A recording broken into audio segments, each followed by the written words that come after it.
नमो बुद्धाय। संविधान खतरे में है, ये बोल बोल के इंडी आघाड़ी ने अपनी सीटें बढ़ा ली, एमवीए ने महाराष्ट्र में सीटें बढ़ा ली और फिर संविधान खतरे में है ये बताकर महाराष्ट्र की, हरियाणा की ये सारी इलेक्शंस स्टेट में लड़ी जाएंगे। संविधान वाकई खतरे में है। संविधान ऐसा नहीं है कि खतरे में नहीं है, संविधान वाकई में खतरे में है। लेकिन जो लोग संविधान खतरे में है ये कहकर संसद में गए हैं, अभी विधानसभा में जाएंगे, तो जब संविधान पर सही मायने में हमला हो रहा है तब ये लोग चुप क्यों है? जिस संविधान को बचाने के लिए भारत के लोगों ने इनको संसद में भेजा है, महाराष्ट्र की, हरियाणा की, बाकी की और विधानसभाओं में भेजने वाले हैं, फिर जब संविधान खतरे में वाकई में है तो ये बातें क्यों नहीं कर रहे हैं? कल सुप्रीम कोर्ट ने एक महत्वपूर्ण, जो अनुसूचित जाति और जमाती के लोग हैं उनके लिए एक जजमेंट उन्होंने दी है। बहुत सारे अनुसूचित जाति और जमाती के लोग, यानी जिन्हें हम एससी कहते हैं, शेड्यूल कास्ट, और एसटी कहते हैं, शेड्यूल ट्राइब, इन लोगों को, बहुत लोगों को ये पता भी नहीं है कि क्या जजमेंट पास हुई है। और ये उनसे उम्मीद भी नहीं करता मैं कि उनको सुप्रीम कोर्ट की इतनी बड़ी जजमेंट पढ़ के उस पे वो अभ्यास करे या उस पे कुछ प्रतिक्रिया दे। ये तो हमारे जैसे पढ़े लिखे लोगों का, आपके जैसे पढ़े लिखे लोगों का, हमारे समाज में एडवोकेट्स जो है, पढ़े लिखे वर्ग जो है, ये उनका काम है उन्हें समझाना। सुप्रीम कोर्ट ने कल जो निर्णय दिया है कि जितने भी राज्य भारत में हैं वो अपने अपने राज्य में अनुसूचित जाति यानी एससी और अनुसूचित जमाती यानी एसटी के लिस्ट में वो ग्रुप्स कर सकते हैं, यानी कोटा जो दिया हुआ है उस कोटा के अंदर वो कोटा लागू कर सकते हैं। बाइफर्केशन इन रिजर्वेशन कर सकते हैं। यानी सिंपल वे में मैं आपको बताना चाहता हूं, भारत में वो उन्होंने जिस तरह से आज एनटी में ABCD किया हुआ है रिजर्वेशन जो है, जैसे for example D notified tribe है जिसे हम एनटी कहते हैं। एनटी में 4 वर्ग हैं, एनटी ए, एनटी बी, एनटी सी और एनटी डी। एनटी ए का रिजर्वेशन है 3%, एनटी बी का रिजर्वेशन है 2.5%, एनटी सी का परसेंटेज है 3.5% और एनटी डी का परसेंटेज है 2%। ये एक ही anti D notified tribe, nomadic tribe का एक ही कास्ट में 4 वर्गीकरण यहां पर है और यही वर्गीकरण अब एससी में आएगा और एसटी में भी आएगा। आज फिलहाल रिजर्वेशन कोटा महाराष्ट्र में एम्प्लॉयमेंट के लिए एससी का है परसेंटेज है 13% और एसटी का परसेंटेज है 7%। 7% एसटी और 13% एससी, ऐसा ये रिजर्वेशन कोटा है। अब कोटा के अंदर कोटा आएगा, मतलब क्या होगा, 13% जो एससी है उस एससी में 3%, 2%, 2.5%, 3.5%, ऐसा परसेंटेज पूरे भारत के सारे स्टेट्स में ये लागू होगा। उसी तरह से एसटी 7% है, उसी 7% में 2%, 1%, 3%, 4%, ऐसा करके 7% को भी डिवाइड किया जाएगा।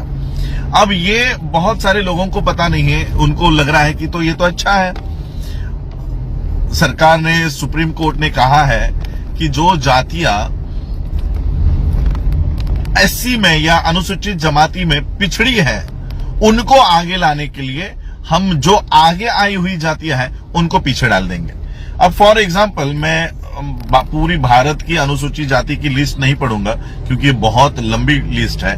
महाराष्ट्र में मैं वैसे एक एग्जांपल देना चाहूंगा। आंध्र प्रदेश में अनुसूचित जाति में 61 कास्ट आती है, आसाम में यही आंकड़ा 16 जातियां आती है, बिहार में अनुसूचित जाति में 23 जातियां आती है, गुजरात में अनुसूचित जाति में 36 जातियां आती है, हरियाणा में अनुसूचित जाति में 37 कास्ट आती है, हिमाचल प्रदेश में यही आंकड़ा 57 जातियां है, झारखंड में 22 जातियां एससी है, कर्नाटक में 59 भी नहीं, 101 जातियां कर्नाटक में एससी है, केरला में केरला में ये आंकड़ा 69 है, मध्य प्रदेश में ये आंकड़ा 48 है, महाराष्ट्र में ये आंकड़ा 59 है। ऐसे कई सारे स्टेट्स की ये अनुसूची आपको गैजेट में देखने मिल जाएगी। मैं अब सिर्फ महाराष्ट्र की बात करता हूं। महाराष्ट्र में 59 कास्ट है एससीज में। इसमें मैं कुछ जातियों का नाम क्रम में पढ़ना चाहूंगा। पहली जात है अगेर नाम की। अगेर, अनामुक, आरयमाला, अरवमाला, बहना, बहाना, बाकड़, बांट, बलाही, बलई, बसूर, बरूड़, बंसूर, बंसोड़ी, बसोड़, बेड़ा जंगम, बुड़गा जंगम, बेदर, बाम्बी, बाम्बी, दारू, असोरी, चमाड़िया, चमार, चमारी, चांभार, चमगर, हरियाला, हराली, ऐसी बहुत सारी जातियां हैं। भंगी, बिंडला, ब्यागरा, चलवादी, चेन्ना दसर, दक्कल, ढोर, दोम, यलमवार, गारो, घासी, हल्लेर, हलसर, होलार, होलाया, ये सारी जातियां हैं। उसमें 37 नंबर पे है महार, 39 माला, दसारी, 40 पे माला, अन्नाई, 47 पे है मांग। मैं इसलिए जंप कर रहा हूं क्योंकि 37 नंबर महार, 47 नंबर मांग और 3 नंबर की 3 भी नहीं 11 नंबर पे है चांभार। ये 3 जातियां महाराष्ट्र में प्रशासन में भी है। ये आपको इनके एमएलएस भी दिखाई देंगे, इनके एमपीज भी दिखाई देंगे। तो महाराष्ट्र में ये 59 कास्ट जो है, ये 59 कास्ट में ये 3 जातियां महार, मातंग और चंभार, ये प्रशासन में है। एजुकेशन भी इनका भी अच्छे से हो रहा है। नौकरियां में भी एससी के जो सीट्स है यहां पर ये आपको पाए जाएंगे। अब ये 3 कास्ट जो यहां पर आगे आई है, यानी हमने कभी भी महाराष्ट्र में ये जातियां कभी नहीं सुनी थी। अहेर, अनामुक, आरय, बहाना, ये सारी जो जातियां हैं महाराष्ट्र के लोगों को पता भी नहीं होगी कि ये हमारी जातियां है, ये एससी की जातियां है। कई सारी जातियों को तो हम पहली बार हम लोग इनके नाम सुन रहे होंगे। अब ये जो जातियां हैं जिसके बारे में हम जानते भी नहीं है या उनकी पॉपुलेशन भी बहुत कम होगी, ऐसे जातियों का ग्रुप बनाकर उनको ए कैटेगरी में रखेंगे, यानी एससी ए में कौन सी जातियां आएंगी? जो शासन में, प्रशासन में, एजुकेशन में वो है ही नहीं, ऐसे जातियों को ए में डालेंगे और उनको एक सर्टेन परसेंटेज देंगे। 13% को डिवाइड कर दिया जाएगा 4 भागों में और 13% को डिवाइड करके किसी को 3.5%, किसी को 2.5%, किसी को 4%, और जो जातियां प्रशासन में है, जो जातियां एजुकेशन में है, जो जातियां नौकरियों में है, उनको सबसे आखिरी में डाला जाएगा। हमें इससे भी दिक्कत नहीं है, लेकिन इससे क्या होगा? इससे ये होगा कि ए कैटेगरी में जब भर्ती शुरू होगी और ये जातियां जो है अहेर, बाम्बी, अनामुक, आरयमाला, ये कास्ट के लोगों को वहां पर फर्स्ट प्रेफरेंस दिया जाएगा। और जब ये फर्स्ट प्रेफरेंस दिया जाएगा तब ये जाति के लोग उपलब्ध नहीं होंगे, क्योंकि इनमें एजुकेशन का लेवल बहुत कम है। एजुकेशन का लेवल कम होने की वजह से जब इनकी सीटें भरी जाएंगी तब इनको एम्प्लॉयमेंट के लिए ये कभी एप्लीकेशन नहीं करेंगे। पहली बार जब एडवर्टीजमेंट आएगी कि इतने पोस्ट भरने हैं और एससी में ए कैटेगरी के एज ए की जो वर्गीकरण किया गया है उनको अपॉइंट किया जाने वाला है, तो पहली बार में इनके कोई एप्लीकेशंस नहीं आएंगे। आए भी तब भी उस लेवल के नहीं आएंगे जो एजुकेशन क्वालिफिकेशन उनको चाहिए। सेकेंड बार भी इसको जब एडवर्टाइजमेंट दिया जाएगा तब भी, क्योंकि हमारा सबसे बड़ा जातिवाद एक ही शब्द से किया जाता है, नॉट फाउंड सुटेबल। हम लोगों को जातियों की गालियां नहीं दी जाती, हमें हमारे रिमार्क में जब अपॉइंटमेंट की या हमारे इंटरव्यूज चलते हैं तो रिमार्क में हमें गाली दी जाती है और वो गाली का नाम है not found suitable. Candidate not found suitable, ये एट्रोसिटी से भी भयानक गाली हम लोगों को दी जाती है। यानी हम लोग इंटरव्यूज के लिए भी जाते हैं तब भी हमारे सामने लिखा जाता है कि नॉट फाउंड सुटेबल। ऐसा 3 बार होने के बाद, वो कास्ट के लोग नहीं मिलने के बाद, वो कास्ट या वो रिजर्वेशन सीधा डी रिजर्व हो जाएगा। 3 बार में उस जाति के कैंडिडेट न मिलने पर वो रिजर्वेशन पूरी तरह से खत्म हो जाएगा। और जो 13% की एडवर्टीजमेंट निकाली जाती थी, जिसमें महार, मातंग, चमार, ढोर, ये कैटेगरी के लोग एप्लीकेशन करके प्रशासन में जाते थे, नौकरियों में जाते थे, एजुकेशन स्कॉलरशिप्स ले रहे थे, अब इनको अपॉर्चुनिटी होने के बावजूद भी ए में नहीं लिया जाएगा, बी में नहीं लिया जाएगा, सी में नहीं लिया जाएगा और डी की कैटेगरी भरी नहीं जाएगी। तो हमारा रिजर्वेशन इस तरह से खत्म करने का काम सुप्रीम कोर्ट ने किया है। सुप्रीम कोर्ट ने तो जजमेंट दे दी, लेकिन मैं आपको वो जजमेंट भी देने का अधिकार किसका है? आर्टिकल 341, बाबा साहब अंबेडकर जी ने आर्टिकल 341 देखो कैसा लिखा है। बहुत सारे लोगों को इसको शांत दिमाग से पढ़ने की जरूरत है। क्या लिखते हैं Baba Saheb Ambedkar? The president may with respect to any state, मैं यूनियन टेरिटरी की बात नहीं करूंगा, the president may with respect to any state और union territory and where it is a state after consultation with governor there of by public notification specify the caste, races or tribes or parts or groups within caste, races or tribes which shall for the purpose of this constitution be deemed to be scheduled caste in relation to that state or union territory as the case may be. Parliament may by law include in or exclude from the list of scheduled castes specified in a notification issued under clause 1 of any caste, race or tribe or part of or group within any caste, race or tribe, but save as aforesaid a notification issued under the said clause shall not be varied by any subsequent notification. इसका मतलब क्या है? बाबा साहब लिखते हैं कि parliament या पहला article 341 subsection 1 में बाबा साहब लिखते हैं the president may with respect to any state after consultation with governor there of, अगर आपको महाराष्ट्र के अनुसूचित जाति को ए, बी, सी, डी में वर्गीकरण करना है तो पहले तो गवर्नर से कंसल्ट करना है।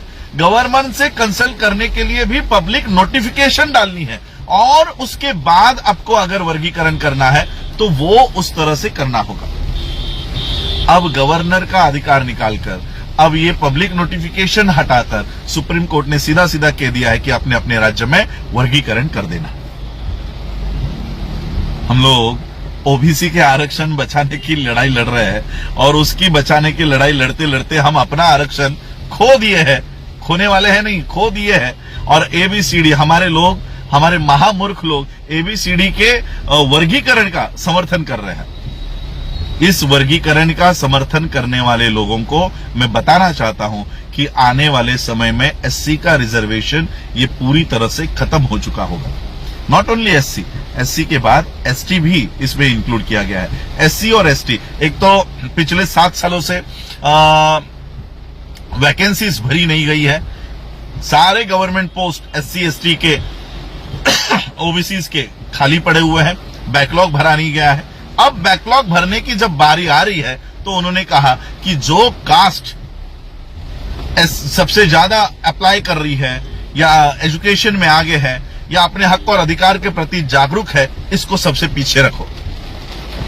और जो कास्ट जिसको कुछ भी पता नहीं है कि हम एससी है, एसटी है, ओबीसी है, ऐसे लोगों को आगे लेकर आओ और उनके कैंडिडेट्स को भरो। आने वाले समय में इस कास्ट के लोगों को कैंडिडेट नॉट फाउंड सुटेबल करके करार दिया जाएगा। एससी ए, बी, सी, डी किया जाएगा। ए की कैटेगरी धीरे धीरे खत्म हो जाएगी, बी खत्म हो जाएगी, सी खत्म हो जाएगी और डी को कभी भी भरा नहीं जाएगा। हम लोग डी कैटेगरी में चले जाएंगे। महार, मातंग, चमार, ढोर, पंजाब के चमार, बाकी जाटौस, ये जो लोग आज शासन, प्रशासन और एजुकेशन में दिख रहे हैं, ये आने वाले समय में पूरी तरह से शासन प्रशासन से निकल जाएंगे। एमपीज, एमएलएस की सीट, रिजर्व सीट जो है वहां पर भी इन लोगों को कभी आने का मौका नहीं मिलेगा। इस तरह से ये कानून है और इसलिए मैं आप सभी लोगों को कहना चाहता हूं, आने वाले समय में हम लोगों को आरक्षण बचाने की, एससी और एसटी के लोगों को आगे आकर कि वर्गीकरण, तेलंगाना ने तो कल ही जाहिर कर दिया कि हम भारत का पहला स्टेट होंगे जहां पर हम एससी और एसटी में इस तरह का बाइफरकेशन करेंगे, एबीसीडी वर्गीकरण वो लोग करेंगे। और मैं ये कहना चाहता हूं भारत के सभी राज्य के लोगों को अब अपना अपना राज्य छोड़ के, अगर तेलंगाना इस तरह का एससी और एसटी में विभाजन कर रहा है तो सारे देश के लोग, एससी के, एसटी के सभी लोगों को तेलंगाना में आकर वहां के गवर्नर के सामने, वहां के लोगों के सामने हम लोगों को तेलंगाना बंद करने का और धीरे धीरे जहां जहां पर स्टेट्स में ये कानून बनेगा वो स्टेट बंद करवाने का काम हमको करना होगा। अब ये लड़ाई कानूनी नहीं रही, क्योंकि कानूनी दावपेच से ही तो ये नीचे तक आया है। तो अब ये कानून अगर बनने जाए तो इस कानून का रास्तों के ऊपर खड़े होकर हम लोगों को इसका विरोध करना होगा। और उसी के साथ इस कानून का विरोध करने वाले हमारे सच्चे प्रतिनिधि हर स्टेट के असेंबलीज में हम लोगों को भेजना होगा। और इसीलिए मैं बाबा साहब का आरपीआई जिंदा करना चाहता था कि आज सभी स्टेट्स में ये काम होने जा रहा है। हमारे लोगों को प्रशासन से बाहर निकाला जाएगा, पॉलिटिक्स से बाहर निकाला जाएगा, एजुकेशन से बाहर निकाला जाएगा। और हमारे जो गधे 131 दलाल एमपीज संसद में बैठे हैं, ये इसके ऊपर मुंह तक नहीं खोलेंगे। और इसलिए हमें हमारे सच्चे प्रतिनिधि, सच्चे और पढ़े लिखे प्रतिनिधि, ऐसे नहीं कि मुझे बोलने नहीं दिया जा रहा, मुझे अत्याचार किया जा रहा है, ऐसे वाले नहीं, हमें स्ट्रांग प्रतिनिधि, पढ़े लिखे प्रतिनिधि हम लोगों को संसद में और विधान भवन में, विधानसभाओं में हम लोगों को भेजना है। ये लड़ाई आने वाले समय में मैं हाथ में ले रहा हूं, क्योंकि मुझे पता है जब पूरा देश जल रहा होगा तब मैं किसको धम्म समझाऊं। जब तुम्हारे पेट में दाना नहीं होगा तब क्या मैं आपको बुद्ध की आके बातें बताऊं। ये बात तो बुद्ध ने भी नहीं कही कि जब तक तुम्हारा पेट भरा हुआ ना हो तब तक धम्म भी आपके दिमाग में नहीं जाएगा। अब हमारे पेट की लड़ाई शुरू हो चुकी है। हमको एजुकेशन से, नौकरियों से निकाला जाने वाला है। और इसलिए ये रास्तों पर उतरकर ये लड़ाई हम लड़ने के लिए पूरी जोश और मेहनत से हम लोग इसको लड़ेंगे। और ये कानून जो राज्य बना रहा है, जो भी स्टेट इसको इम्प्लीमेंट करेगा, हम वहां के मंत्रियों को, एमएलएस को, चीफ मिनिस्टर को घर के बाहर नहीं निकलने देंगे। ऐसा काम हम लोगों को करना होगा। 2 अप्रैल 2018 अगर यहाँ की व्यवस्था भूल गई होगी तो हमें उनको फिर से ये दिन याद दिलाना पड़ेगा कि अगर हमारे एट्रोसिटी एक्ट में तुम छेड़खानी करते हो तो हम क्या कर सकते हैं। यहाँ तो पूरा का पूरा एससी एसटी रिजर्वेशन तुम लोग खत्म कर रहे हो। और ऐसे हालात में हम घर पर चूड़ियां पहनकर नहीं बैठने वाले हैं। हम रास्तों पे उतर के जितने भी एमपी, एमएलएस, एमपीज तो यहाँ पर रोल नहीं आएगा, जितने भी एमएलए इसके फॉर में वोट करेंगे या इस कानून को लागू करने का काम करेंगे, सबसे पहले तो एससी के एमएलएस को पीटेंगे, एससी के एमएलएस को पीटेंगे। उसके बाद जनरल वालों की बारी आएगी, सीएम की बारी आएगी। तो यही मैं आज आप लोगों को समझाना चाह रहा था कि एससी का और एसटी का रिजर्वेशन खत्म हो चुका है। बस राज्यों को वो लागू करने की देर है। मैं महाराष्ट्र की सरकार को आने वाली, क्योंकि अभी ये तो 26 नवंबर तक की ही गवर्नमेंट है, आने वाली सरकारों में भी हम लोग ये प्रेशर बनाए रखेंगे कि ये सुप्रीम कोर्ट ने दिया हुआ का जजमेंट महाराष्ट्र में लागू ना हो। बस यही समझाने के लिए मैं आज आपको, क्योंकि बहुत सारे हमारे और वर्गीकरण का हमारे ही नालायक लोगों ने कई सारे स्टेट्स में जाकर इसका समर्थन किया हुआ है कि वर्गीकरण होना चाहिए। अब क्यों होना चाहिए ये कभी इन्होंने बताया नहीं, लेकिन ABCD ये बाइफर्केशन अगर एससी में हो जाए और एसटी में हो जाए तो हमारे जो कैंडिडेट सुटेबल होने के बावजूद भी ABCD में कभी अप्लाई नहीं कर पाएंगे और कैंडिडेट नॉट सुटेबल कहकर हमारी जो रिजर्वेशन है, ये डी रिजर्व, ये जो सीट्स है ये डी रिजर्व कर दी जाएंगी। इसलिए हम लोगों को इस कानून के खिलाफ लड़ना है। जय भीम, नमो बुद्धाय।